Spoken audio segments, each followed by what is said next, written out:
Love is an illusion. What you call freedom is nothing but compulsion. Schopenhauer. Arthur Schopenhauer was not a gentle philosopher. He was cold, sharp, and brutally honest. While poets and lovers sang about romance, Schopenhauer stripped it bare. He told men the truth. Love is not freedom, it is slavery. He said that when you think you are choosing a woman, in truth, you are being chosen not by her, but by something deeper, darker, and far more powerful, the blind instinct of life itself. Today, we're going to break down Schopenhauer's philosophy of women, sex, and desire, why he believed love is a trap, why women wield sex as their weapon, and why most men live in the illusion of freedom, while chained like slaves.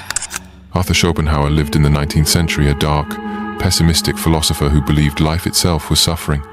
Unlike the optimists of his age, Schopenhauer saw no progress, no divine plan, no happy ending. For him, existence was driven by one blind force, the will to life.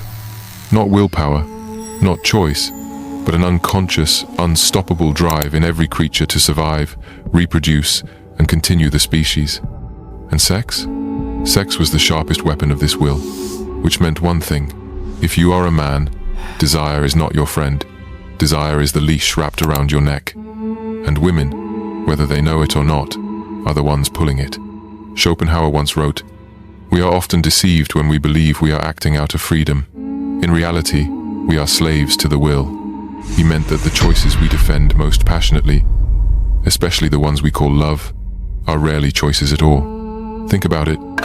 You tell yourself you fell for someone because of her laughter, her kindness, the way she made you feel seen. You build stories about destiny, chemistry, soul connection. But beneath those stories, something older is moving. Something ancient, wordless, relentless. Schopenhauer called it the will to life.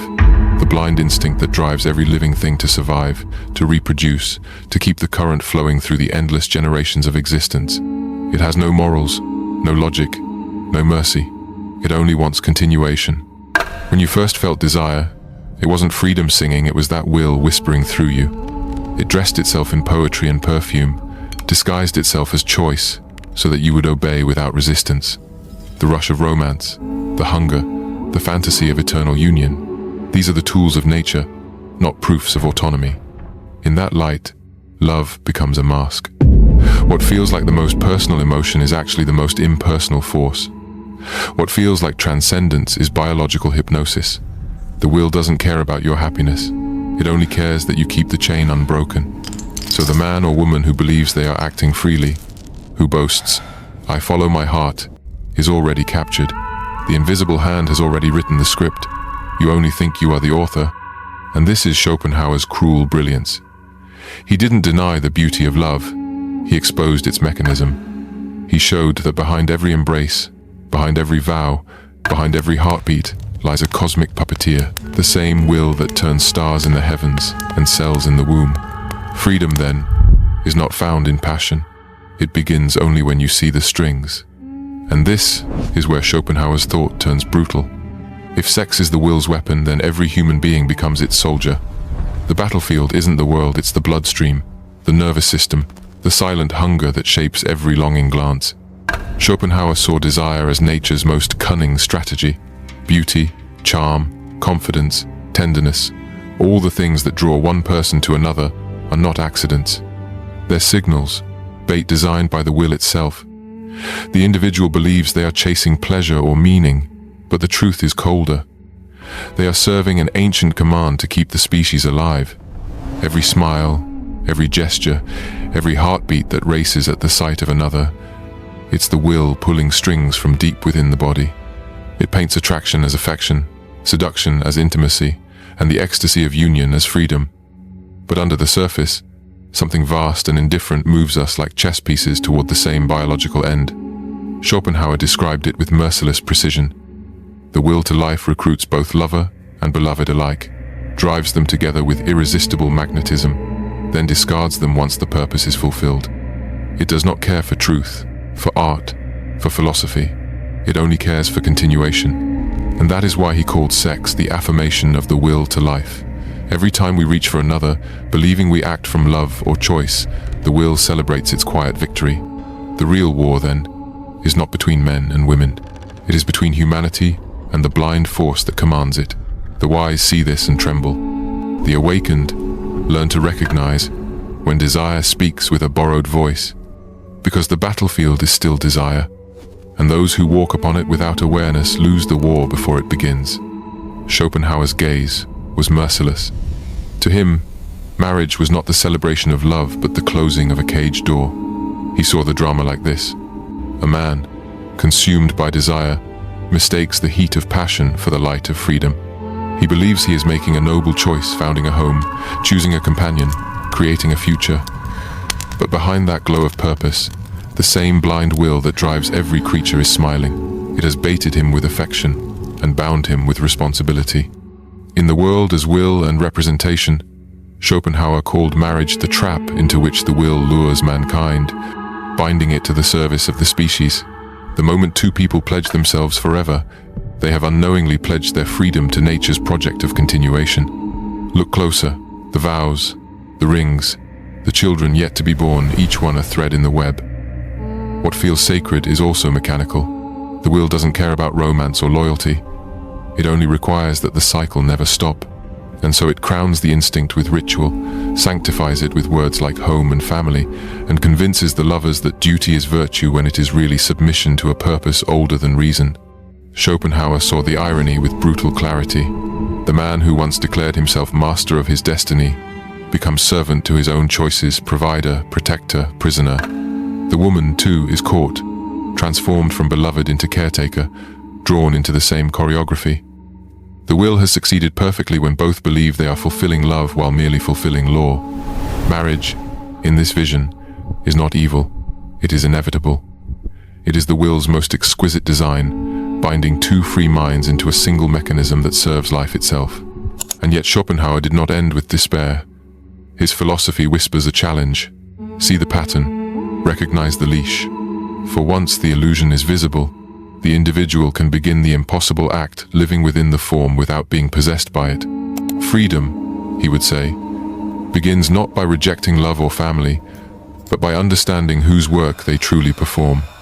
Only then can a person move through those duties awake, rather than dreaming, aware that even tenderness can be a chain. What does all of this mean for the man who wakes up in the modern world, half philosopher, half wanderer, surrounded by noise, distraction, and the soft chains of comfort? Schopenhauer's warning is not trapped in the 19th century. It bleeds into every glowing screen, every midnight impulse, every restless heart. The will has changed its costume, but not its nature. It no longer hides only in lovers or in marriage contracts. It hums in algorithms, in hunger for validation, in the ceaseless chase for the next spark of pleasure. Lesson 1. Desire is disguise. When you feel that surge of want, that I must have this now, pause. Look closer. You are not chasing freedom, you are being led. Every advertisement, every image, every digital temptation whispers the same ancient command: obey the will. What Schopenhauer called the species, we now call the system. The language changed, the chain did not. Lesson 2. Control begins with awareness.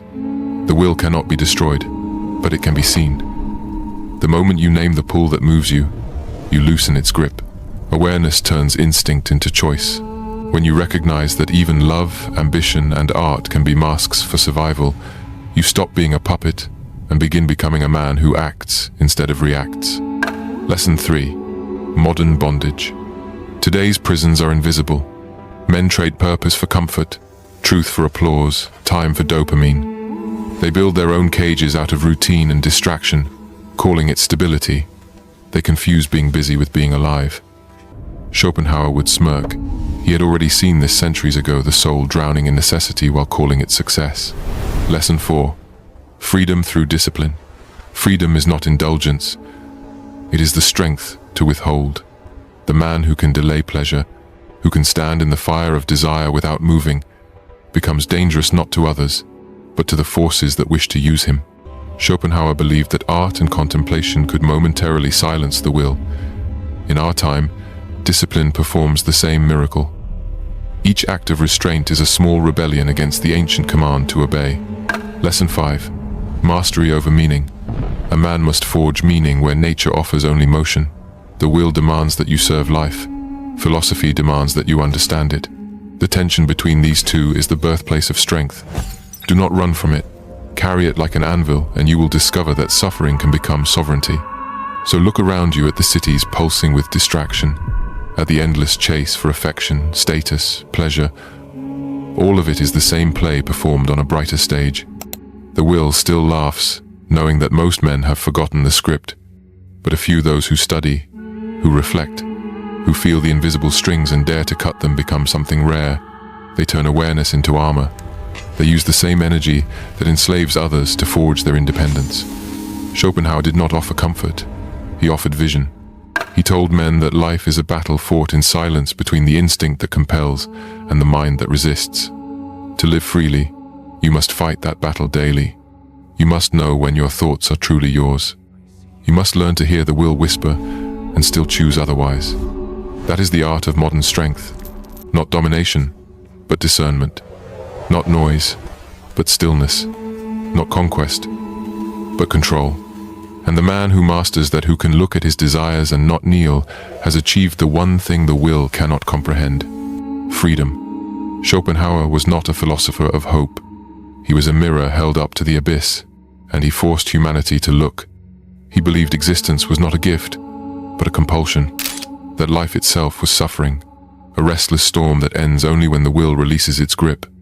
And yet, within this bleakness, he uncovered something profound: clarity, a light not of comfort, but of truth. Schopenhauer's world was not built on optimism, it was carved from understanding. He tore away the curtains of sentiment and showed that the universe moves not for our happiness, but through our hunger. Behind every dream, ambition, romance, and prayer lies the same engine, the will to life, blind, endless, insatiable. To most, that revelation would sound like despair, but to the awakened man, it becomes liberation. Because when you finally see that the world owes you nothing, that no desire, no pleasure, no person can fill the void, something inside you shifts. You stop begging the world to make you whole. You stop chasing validation, power, or affection as if they could silence the ache. You learn to sit with the emptiness and see it not as punishment, but as truth. That is Schopenhauer's hidden gift. Not happiness, but sobriety. The clarity to face life without illusion. The courage to see through beauty and pain alike, knowing both are masks of the same force. For centuries, men have feared despair. They have drowned it in distractions, buried it under ambition, called it weakness. But Schopenhauer turned toward it, and through that darkness, he glimpsed something eternal, the calm that comes after surrender. True masculinity, in this light, is not about dominance or denial. It is about standing upright in a world that will never bend for you, seeing everything clearly and still choosing to act with strength, with discipline, with grace. It is the art of living lucidly, of fighting your instincts without hating them, of serving life without being consumed by it. When Schopenhauer said, "A man can do what he wills, but he cannot will what he wills," he wasn't mocking freedom, he was defining it. Freedom, to him, was not the absence of chains, it was awareness of them. It was the mind looking at its own impulses and saying, "I see you, I know your tricks, but I will not bow." And that's where his philosophy meets clarity, where pessimism becomes strength. For once a man understands that the world cannot be fixed, he stops waiting for it to. He turns inward. He learns mastery. He begins to build order in the only kingdom he truly owns himself. Schopenhauer's wisdom was not meant to comfort men, it was meant to sharpen them, to strip away sentiment until what remains is discipline, to show that despair, when endured consciously, becomes the raw material of power. So, yes, Schopenhauer was a pessimist, but he was also a surgeon of illusion, carving away falsehoods until the naked truth was revealed. That existence is suffering, yes, but awareness transforms suffering into sovereignty. The world will never kneel for you. Desire will never stop whispering. The will never sleep, but you can awaken. And in that awakening, you become what Schopenhauer could only describe in fragments. A man ungoverned by the forces that rule others. A man who looks directly into the void and does not flinch. So, where does this leave you, a man breathing in the age of noise, scrolling through illusions, standing at the edge of his own distraction? It leaves you at a crossroads, between blindness and awareness, between instinct and will, between existing and truly being. Schopenhauer gave you the harshest gift a philosopher can offer: truth without anesthesia. He showed that life will seduce you with pleasure, enslave you through longing, and betray you with time. He showed that the will to life, that invisible current that pulls all creatures to feed, to mate, to repeat, does not care about your dreams or your purpose. It only cares that you obey. But you, listening now, have something the will does not: consciousness. The power to step back and see the strings. The power to question, to resist, to choose. That is the first act of freedom, awareness. The second is discipline. The third, transcendence. Look around. The modern man has forgotten himself. He trades his focus for comfort, his strength for convenience, his clarity for stimulation.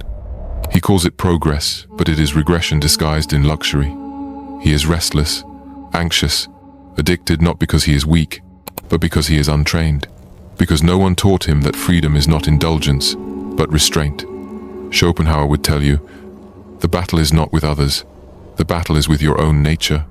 It is not women, not society, not fate that enslaves you. It is your own ungoverned desire, the endless hunger that refuses silence. If you cannot master yourself, you will serve something: lust, status, opinion, comfort, chaos.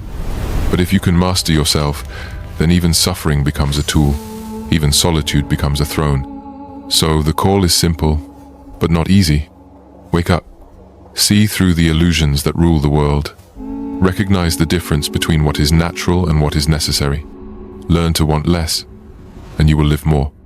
Carry the whip, not of cruelty, but of clarity. The whip that cracks through distraction, through weakness, through deceit. The whip that says, I remember who I am. Because the man who forgets that the man who confuses comfort for peace, pleasure for purpose, reaction for choice is already gone. He may still breathe, still talk, still smile, but his soul has been claimed by the will. But the man who carries the whip of awareness, the man who trains his mind to obey him and not the world, that man becomes rare, dangerous, free. He no longer begs for meaning, he creates it. He no longer chases love, he embodies it. He no longer looks for purpose, he lives it. The world does not need more men who seek escape.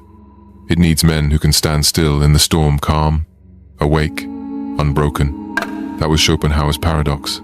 Out of despair, clarity is born. Out of suffering, strength awakens. Out of illusion, identity emerges. So stand tall. Be the man who sees through the masks. Be the man who acts with intention. Be the man who, when the will whispers, smiles because he already knows the voice. Freedom is not something you find, it is something you become. This channel is not about comfort, it is about clarity, it is about power. It is about exposing the illusions that weaken men. If you want more unfiltered philosophy, the harsh truths most won't dare speak, subscribe now. Because here, we don't romanticize weakness, we sharpen strength. Schopenhauer gave us the brutal truth about women and desire. The question is, can you handle it?